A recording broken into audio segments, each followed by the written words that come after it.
June 1st, 1944 is a day of intense activity and focus on the Allied forces as they prepared to launch on one of the largest amphibious military assaults in history. They got wet.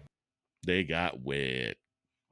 All right, so we're going to start with segment one. In this day in history, today we're going to celebrate the sacrifices that our brave men and women gave on the beaches of Normandy in 1944. Let's go over the battle plans and the real life stories of the people that lived that fateful morning on this day in history, Normandy. You ready? All right, let's go ahead and start with the timeline. So the scale on D-Day operation was unprecedented, involving a vast array of troop ships and aircraft. The successful coordination of these events were essential to the success of the invasion and subsequent liberation of Western Europe from Nazi occupation. The sheer size and complexity of Operation Overlord highlight the monumental efforts and sacrifices made by the Allied forces. So we're going to start on June 1st, 1944. This was a significant lead up to the D-Day for several reasons. The first thing is the final preparations and operations. The Allied forces were completing their final preparations for Operation Overlord, the code name for the Battle of Normandy. This involved at last-minute coordination of logistics, troops, and equipment into the finalization of plans. The secrecy and deception, the Allies were intensively focused on maintaining the secrecy of the invasion plans. Efforts such as Operation Bodyguard, a series of deceptive operations designed to mislead the Germans about the actual invasion location, timing, were in full swing. They had to monitor the weather. The accurate weather forecasting was crucial for the invasion. The Allies were closely monitoring weather patterns to determine the optimal window for invasion. June 1st marked the beginning of this critical final phase of weather assessments. Now, of course, you got the troop movements because, I mean, nearly 150, 160,000 people all at once. So, in essence, the troops were being positioned and briefed in the invasion. The timing and coordination of these movements were essential to ensure that the forces were ready to launch and the assault on the designated date. Then the communication orders of the commanders were issuing final orders and instructions to their units, ensuring clear communication was vital for the complex and large-scale operation. June 1st, 1944 is a day of intense activity and focus on the Allied forces as they prepared to launch on one of the largest amphibious military assaults in history. They got wet. They got wet. That's right. So, beach landing was epic. It was sad, but it was epic. Because, like, was it 90% of them didn't make it off that beachhead? Oh, absolutely. It was absolutely just, oof. Tell me about it. All right, so let's see. Where should we start? So here's the timeline of events during the D-Day week. So June 1st, the Allied forces complete final preparations for Operation Overlord and the code name for the Battle of Normandy. June 2nd, the weather forecast predicted a storm causing temporary postponement of the invasion. June 4th, General Dwight D. Eisenhower decides to delay the invasion due to poor weather conditions. And then June 5th, improved weather forecast led to Eisenhower to give the final go-ahead for the invasion commencement on June 6th. So at midnight, did you want to say anything else before I jump into the No, keep going, man. I'm just thumbing. I'm just seeing the notes right now and waiting for a spot. Gotcha. All right. So at midnight, early morning, the paratroopers from U.S. 82nd and 101st Airborne Divisions and the British 6th Airborne Division are dropped behind enemy lines to secure key bridges as strategic positions. Then at 5 a.m., Allied naval bombardment begins, targeting German defenses along the Normandy coast. At 6:30 a.m., the first wave of American troops land on Utah Beach and Omaha Beach, facing very heavy resistance in Omaha. All right, so let's see if we can find these here on the map. So it looks like Omaha is over here on the left-hand side. And then what was the other one? Utah Beach over here. So if you ever watch any of the movies with this scene, there's actually a couple movies, Saving Private Ryan. There's a couple scenes in what was it, Call of Duty World at War, where this is like the first level. It's absolutely insane. But I'm pretty sure it was nowhere near the craziness that they went through. Then at 7:25 a.m., British Canadian forces land on Gold, Juno, and Sword beaches, encountering varying levels of resistance. In the afternoon, despite strong German defenses, Allied forces began to secure the beachheads, and reinforcements continued to land.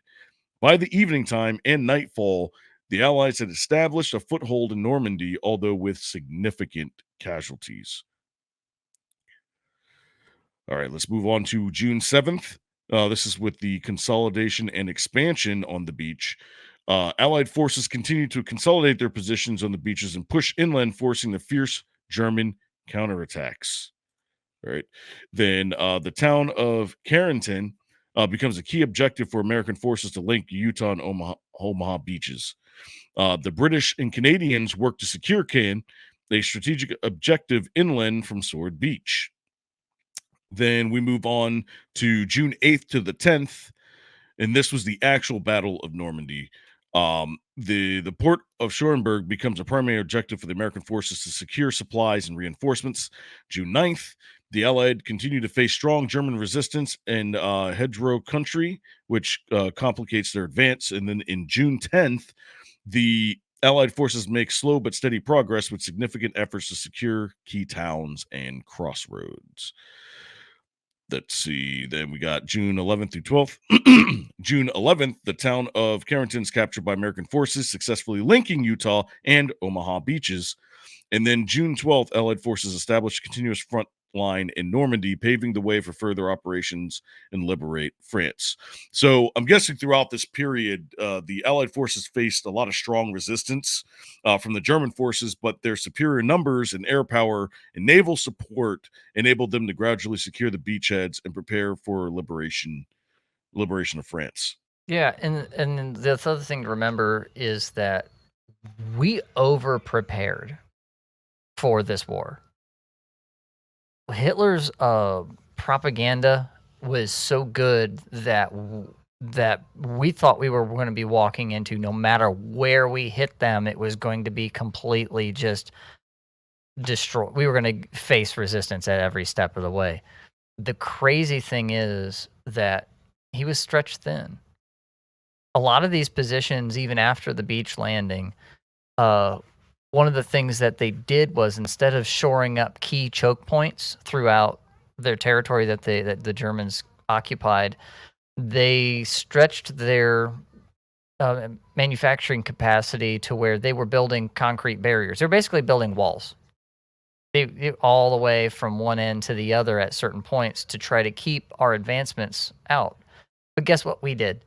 We had tanks that we just piled up dirt and we rolled right over top of this stuff. Some of these places that our troops showed up to, there were like no troop. There was no Germans. There was lots of concrete, but there were no Germans.